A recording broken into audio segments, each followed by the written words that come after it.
सचिन वजह को 3 अप्रैल तक एनआईए की रिमांड में भेज दिया गया है। एनआईए कोर्ट में पेशी के दौरान सचिन वजह ने अदालत से कहा कि उसे फंसाया जा रहा है। उसने अपराध स्वीकार नहीं किया है, बल्कि बलि का बकरा बनाया जा रहा है।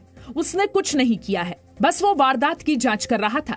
साथ ही कोर्ट से कहा कि पूरे मामले के पीछे एक बैकग्राउंड है जिसे वो कोर्ट को बताना चाहता है। जिसके बाद अदालत ने कहा कि वो इसके लिए अपने वकील से बात करे।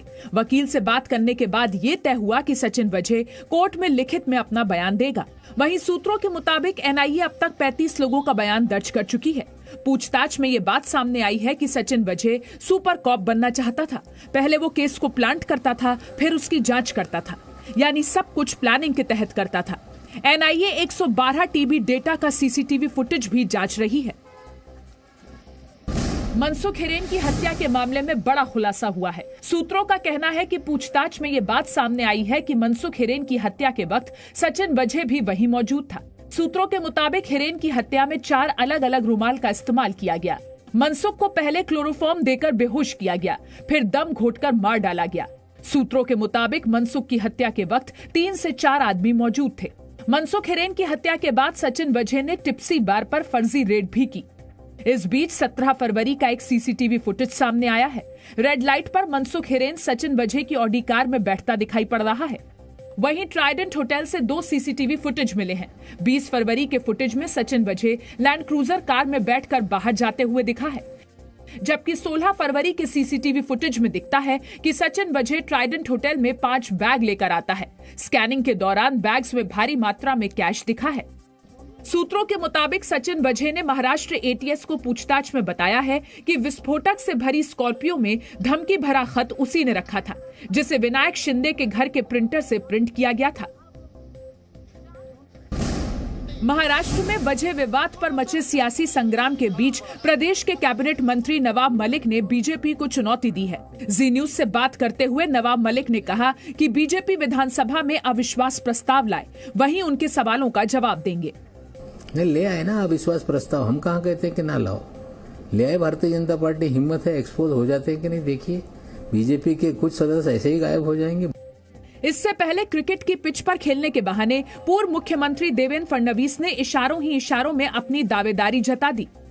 पेस बॉलिंग करणार आहे, गुगली करणार आहे, आणि जेव्हा बॅटिंगला येईल तेव्हा शॉट्स देखील मारणार आहे। लूज बॉल मला मिळत आहेत कि ते बॉल सीमा रेषा पलीकडे मला पाठवावेच लागते। शिवसेना ने आरोप लगाया है कि बीजेपी राज्यपाल की मदद से महाराष्ट्र की गठबंधन सरकार को अस्थिर करने में लगी है। 2 दिन से मैं देख रहा हूँ राजभवन में तो भारतीय जनता पार्टी के लोगों का ये आना जाना, बैठना, खाना पीना चल रहा है, चलने दो।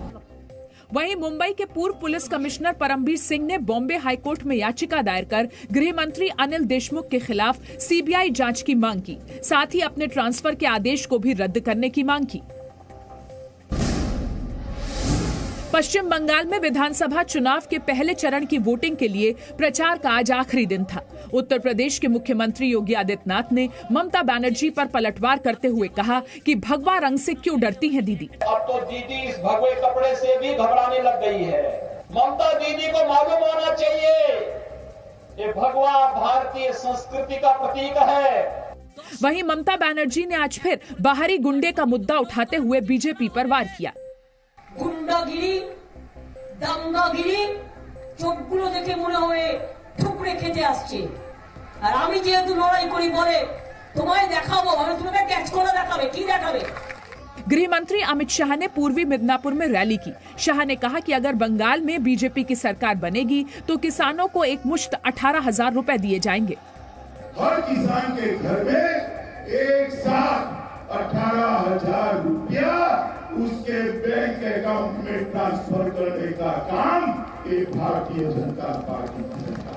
पहले चरण के प्रचार के आखिरी दिन रक्षा मंत्री राजनाथ सिंह और फिल्म स्टार मिथुन चक्रवर्ती ने भी बीजेपी के लिए वोट मांगे।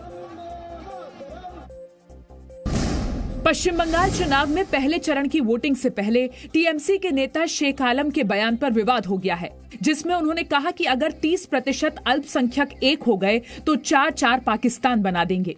আমরা যদি 30% লোককে সারা ভারতবর্ষের 30% লোক কেন্দ্রে এগ্রি করে দেয় 4-4টা পাকিস্তান তৈরি হবে। একটা Pakistan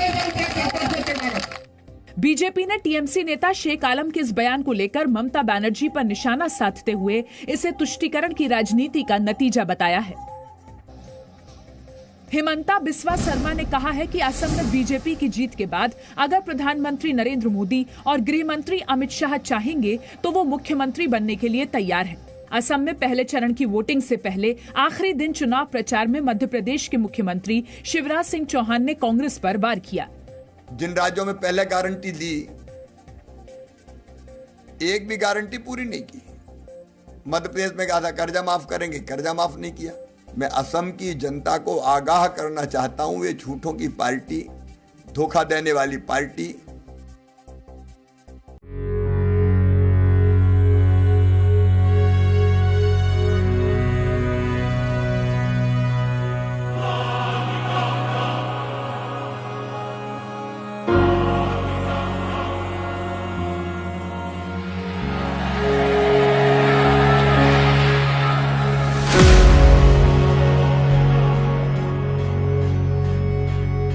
Good evening and welcome to Z News Bulletin.